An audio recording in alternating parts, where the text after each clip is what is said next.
Hello, everybody. It is me, Brizkatuzi, and today we're here talking about the Rising of the Shield Hero episode 20. God damn, this episode is just epic. It's just really epic. Like, I've watched the first minute to 9 minutes and just, wow. Like, the sound effects, the music, like, literally everything, like, the voice acting, animation, artwork, everything's just amazing this episode. Like, damn. Especially like the holy theme at the beginning, like certain sound effects, especially when the dragon showed up later on, like talking to Nafumi, like good music during that part. Like I really like the riffs going on. I'm going to assume that's electric guitar maybe, or maybe it's something else, but man, just epic all around. One thing that I noticed that because the other website that I go on, there's comments and like this comment is like, "Damn, the queen is thick." Damn, like as soon as when I saw that, like I thought that he was just like saying it, but actually seeing it on screen, just damn. One part that I especially like is when the Pope fires a blast at Mind Sun, and then Melty has to save her with like with a water attack, but then the water attack just like almost like hurts Mind Sun in the effect of of saving her, and then like Mind's just like why like just like she's probably thinking like why are you attacking me, but then of course Melty has to be the reason of truth and be like focus, you guys aren't doing anything, you're just standing there, which is true. I think that they did try, yeah, they helped Moyatsu last episode, but then this episode they just stand there just watching the heroes do their work. At the beginning, when all the heroes were working together, I thought it was really cool how the bow hero and sword hero combines their attacks again. But last time it was like a team effort. Where this episode they actually combined two abilities together. Like they had like two lightning strikes that were mixing, combining, and then they hit the Pope, but it did nothing to the Pope. Like man, the Pope.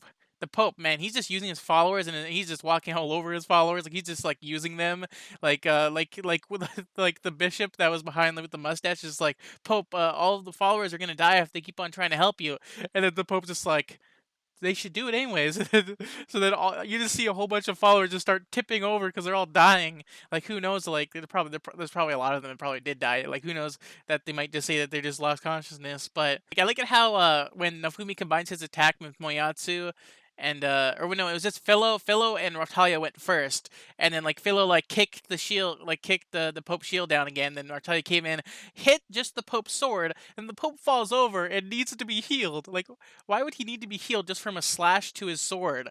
Like that for some reason hurt him, and then he had to be healed by someone from outside. But I'm going to assume that because it seemed like they were talking about how all of the mana is like collecting into the cathedral. I really like the cathedral; it seems really cool. How it seems like all the power is going to pump up all the way up into the dark sun, and then the eclipse is just going to come down. I'm assuming that that's going to be another huge blast that Nafumi's going to block.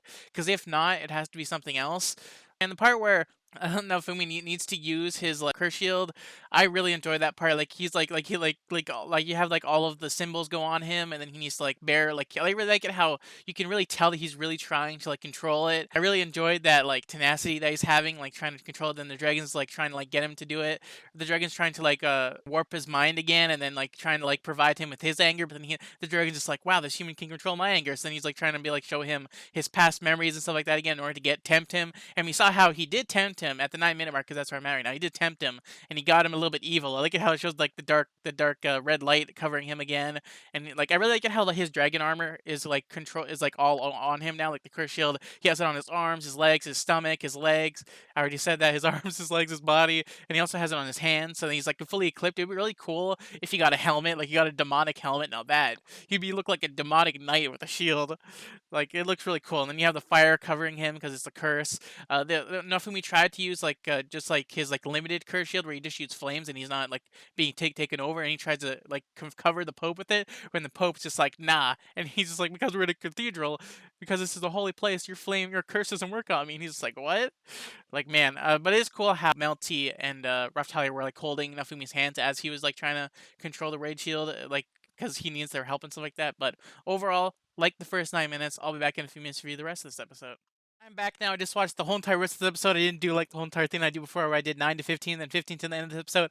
I just watched from 9 minutes to the end of the episode. So, the way that Nafumi got out of him being controlled by the dragon, this kid just kept on walking and walking, just being like consumed by the anger. He kept on saying like, "I'll just consume everything, I'll destroy everything," and then like, man, just like before, Raftalia, Melty, and Philo all grabbed onto him, like all just held onto him because he couldn't move. You saw him trying to stagger, but then he was trying to figure out why he couldn't move, and then I thought that he was gonna like hit someone that was hitting him, but then no, like Melty, Raftalia, and Philo ended up getting cursed, trying to help Nafumi. He kept on having, instead of seeing bad memories, he saw all the good memories that he had with them. He saw all of Melty's, which were pretty cool. He saw Phil's, which were pretty cool, and he saw Reptilia's. They were just all pretty cool, and they all were able to save him. They all like came in from the sky like angels, trying to like protect him and trying to grab him, and then they pulled him out. And he like looked around, instead of him being like last time where he got all sad and depressed about being it. Before he was doing that, then they had to save him. This time he like almost felt it, like you said, like did I do all this again? And then like they took him out of it, saying like how like they were able to get him back, and that now he can like do what he needs to do. And then they all did it. And one thing that I thought was pretty cool after that is how Naofumi ends up like teaming up with the other heroes again, just like last time. But this time he's trying to be humble about it. He like bows to them and says like, "Can you please help me?" And then the bro here's just like, "Of course, I said it last time." And the other one said, "Yeah." Look at how just like last episode, he has to like just we're having repeats again. He has to ask the spirit hero twice. Like he asked it last episode, and he has to do it again this episode. Like you would think that instead of the spirit hero being stubborn about it, he would just be like, "Yeah, because we just did it." Like wow. And so then they all team up and they all fight against the Pope, and then like the Pope ends up with, like it was pretty funny how the just like last episode I said how the Pope like just lets them do what they want, but I guess like he can't really do anything. He has to stand there gathering mana, so I guess he just has to listen to them. But since he is pretty far away, like if this were realistic, he'd be yelling at them for him to hear them, for them to hear him also. For either way, but he ends up shooting like his laser again, and then Afumi blocks it.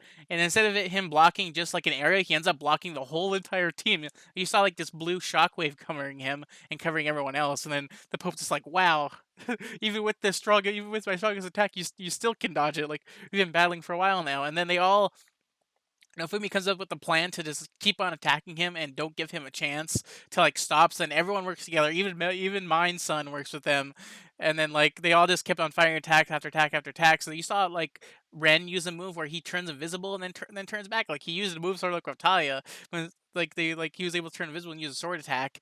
And then we saw how Mind Son used a fire attack. And then Philo ends up using her fast attack. I almost thought that she was gonna like, clone herself and fight like twice in a row, but instead it was just her just alone, and then kicked the Pope.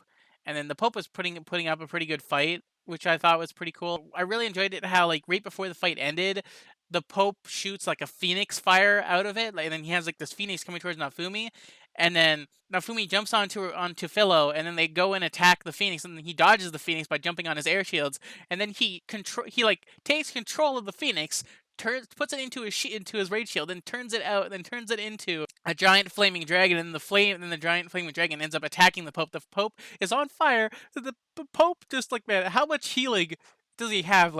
He has resistance to literally everything. Like during those attacks, he got sliced and sliced and sliced. You saw blood gushing out of him, but then the heals. He just has super healing. Like if Nafumi towards the end of the episode had the healing that the Pope had in the cathedral, he wouldn't be hurt at the end of this episode. Like it was just insane how much the Pope was healing. But the Pope ended up using like a cool move where he shot like a.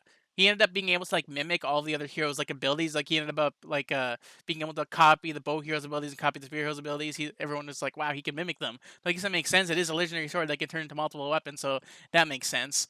And then we saw how he ended up using an attack where he shot an arrow up into the roof, and I thought that the roof was just going to shoot a giant laser, but instead he shot an arrow to the roof, and then like all of the tiles in the roof turned into copies of the Pope that were shooting arrows back all at Nafumi and everyone else, and that was just like, wow, that cathedral has some pretty cool moves. And then we saw how they couldn't defend against it. They all had to protect each other. They were all getting hit and hurt. Like Raftali got hit in the arm, Nafumi got hit in the back twice.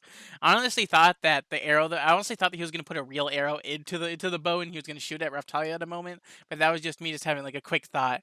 And then we saw how the Queen finally showed up, because at the beginning we saw her go out on a sail. And then Chief showed up, and then she gathered everyone, and she ended up, I didn't know this, so she had ice powers. She ended up like being able to use her ice powers through the cathedral without even seeing the Pope. She could just see right through it and then caught him. He's just like, I didn't think that she could get me from here. Now Fumi uses a new move with his raid shield, which I didn't see that coming. Like he ended up like sacrificing his blood, and then he shot had gushing of blood everywhere, and it fell into the ground. And I was like, what? And the Pope is just like, your special move did nothing. This is God's retribution towards you.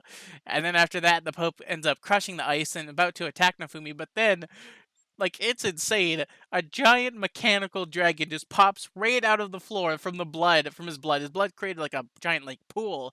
And mechanical dragon came out and then just ate the Pope and then ate him. And then you saw his blood crushing out of it.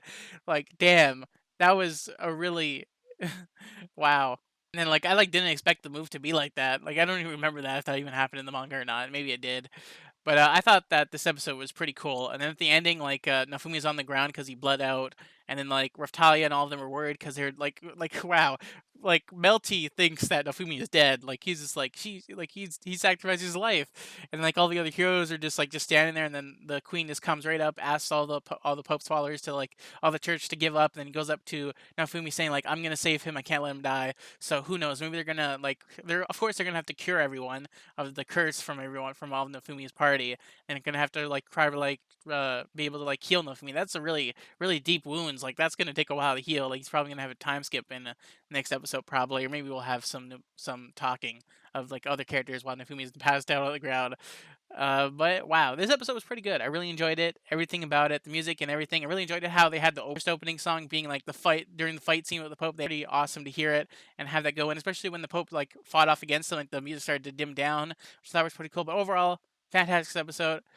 And yeah, if you enjoyed my review, my thoughts, and my opinions on this episode, leave a like. If you didn't enjoy this episode, leave a dislike. I can't wait to see what happens in the next episode because we still have 4 episodes.